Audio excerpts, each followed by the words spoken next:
I used to think the people who could walk up to anyone, anywhere, anytime, were just built different. Like they had some confidence gene I didn't. Like they never felt that stomach drop, that voice in your head saying, "Wait, not yet. Maybe tomorrow." Meanwhile, I'm on the sidelines, watching someone else talk to the person I wanted to talk to. I told myself it was just personality. Just who I was.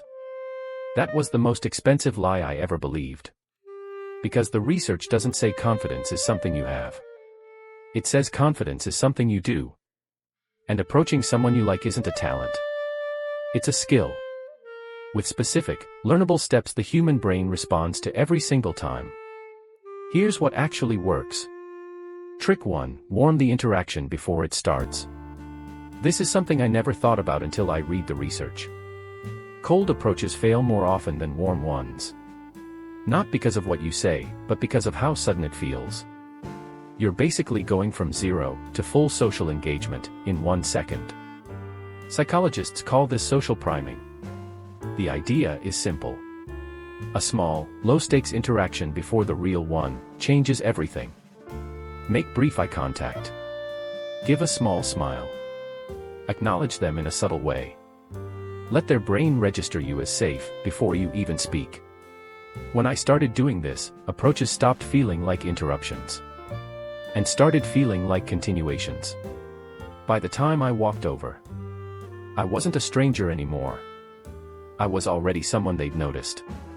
And that tiny shift changes the entire emotional tone of the first 30 seconds. Trick 2. Name your nervousness out loud. This sounds backwards, I know. I spent years trying to hide my anxiety. Act cool. Look unbothered. Give nothing away. But that made everything worse.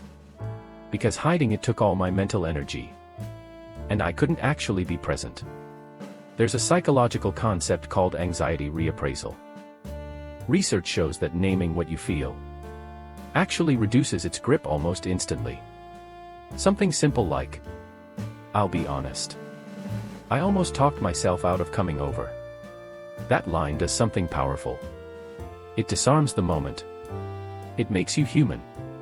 And it makes them feel chosen, not targeted. And people who make others feel chosen become instantly attractive. Trick 3. Lead with curiosity, not impression. I spent years trying to impress people. And honestly, I cringe thinking about it. Because people feel that energy immediately. It's slightly performative, slightly tense. And it puts pressure on the interaction. Curiosity is the opposite. Real curiosity. Unrushed. Genuine. Psychologists found that people who ask thoughtful questions are consistently rated as more attractive and more intelligent. When I shifted from, "Let me show you who I am," to, "I actually want to know who you are," everything changed. Because people don't fall for impressive. They fall for interested.